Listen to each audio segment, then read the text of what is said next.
तसेच या देवरूप कला अकादमी आयोजित अभिनय कार्यशाळा दिनांक 15, 16, 17 मेला आयोजित केली, त्याबद्दल मी आयोजकांचा ऋणी आहे.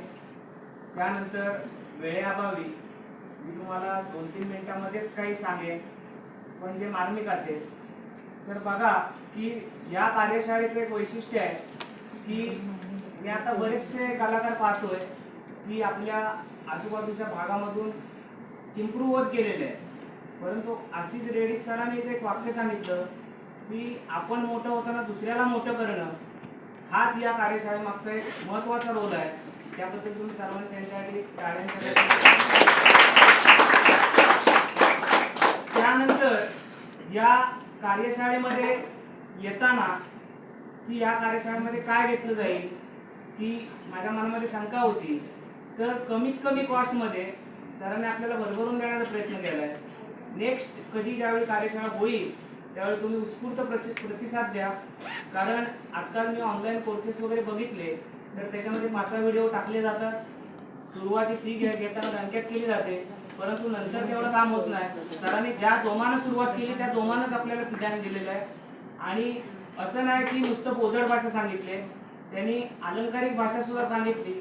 आणि नाटक या शब्दाचा अर्थ त्यांनी जो काही सांगितलाय तो सर्व विद्यार्थ्यांना माहिती आहे. तो कायमस्वरूपी चिरकाल लक्षात राहील. त्यामुळे सरांच्या सानिध्यामध्ये मी 3 दिवस होतो, तर मी नक्कीच काहीतरी भरभरून घेतलेलं आहे.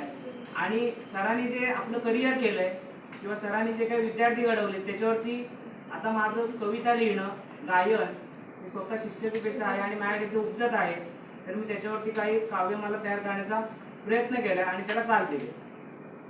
असित रेड्डी सर कार्यशाळेचे शिल्पकार, असित रेड्डी सर कार्यशाळेचे शिल्पकार, त्यांच्या कर्तृत्वाने तिला कार्यशाळेला आकार, त्यांच्या कर्तृत्वाने दिला कार्यशाळेला आकार.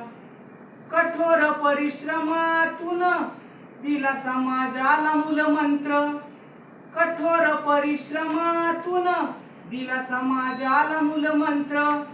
हेच खरे आहे बघा हो जीवनाचे मूलभूत तत्व, हेच खरे आहे बघा हो जीवनाचे मूलभूत तत्व.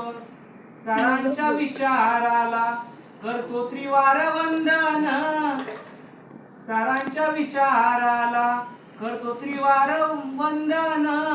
गीतमाला फुलवताना मनी दरवळते चंदन, गीतमाला फुलवताना मनी दरवळते चंदन. तो या मनोगताच्या सर्वात शेवटी एवढंच सांगू इच्छितो, कारण बोलावं तेवढं थोडं आहे.